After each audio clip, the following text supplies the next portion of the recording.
আসসালামু আলাইকুম। আমি আজকে আপনাদের সাথে ভিডিওতে যে বিষয় নিয়ে আলোচনা করতে যাচ্ছি, সেই বিষয়টি হলো গরু পালন পদ্ধতি। আসলে আমরা গরু পালন করে কতটা লাভবান হতে পারি বা গরুকে কতটা রোগমুক্ত রাখতে পারি, এই বিষয় নিয়েই এই ভিডিওতে আলোচনা করব। যদি গরু রোগমুক্ত না থাকে তাহলে আমরা গরু থেকে লাভবান হতে পারবো না। আর গরুকে যদি সঠিক পরিমাণ খাওয়ার না দিতে পারি, তাহলে গরু রোগমুক্ত থাকবে না। এই একটির সাথে একটি পরোক্ষভাবে জড়িত। তাই আমরা সাধারণত গরুকে নিয়মিত দানাদার খাদ্য, কাঁচা ঘাস এবং খড় দেব পরিমাণ মতো।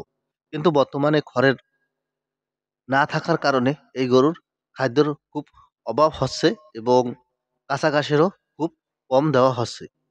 শুধু দানাদার খাদ্যের ভার গরু টিকিয়ে রাখা যায় না এবং এর সাথে, সাথে আমাদের নজর দিতে হবে কৃমির দিক। কেননা সাধারণত আমরা গরুকে ৩ মাস অন্তর, অন্তর কৃমিনাশক ঔষধ খাওয়াতে হয়। কিন্তু অনেকে বলে থাকে গাভীন অবস্থায় খাওয়ানো যায় না বা ডাক আসার আগে খাওয়ানো যায় না, বাচ্চা দেওয়ার পর খাওয়ানো যায় না। আসলে প্রত্যেকটা ট্রিটমেন্টের আগেই কিছু না কিছু নিয়ম আছে। যেমন গরু বাচ্চা ডেলিভারির পর ৪৫ দিনের আগে কৃমি ঔষধ খাওয়ানো যাবে না এবং গরুকে বীজ দেওয়ার ৩ মাস পর গরুকে কৃমিনাশক ঔষধ খাওয়াতে হবে এবং গরু ডেলিভারির ২ মাস আগে গরুকে কৃমিনাশক ঔষধ দিতে হবে।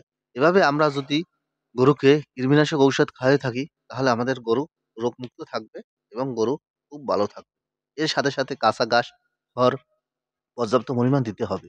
এভাবে আমরা গরু পালন করে থাকলে, তাহলে আমরা গরু থেকে লাভবান হতে পারব। আর এভাবে যদি গরু না পালন করা হয়, তাহলে আর লাভবান হতে পারবো না। এজন্য আমাদের গরু সঠিকভাবে এবং সঠিক নিয়ম বুঝে পালন করতে হবে।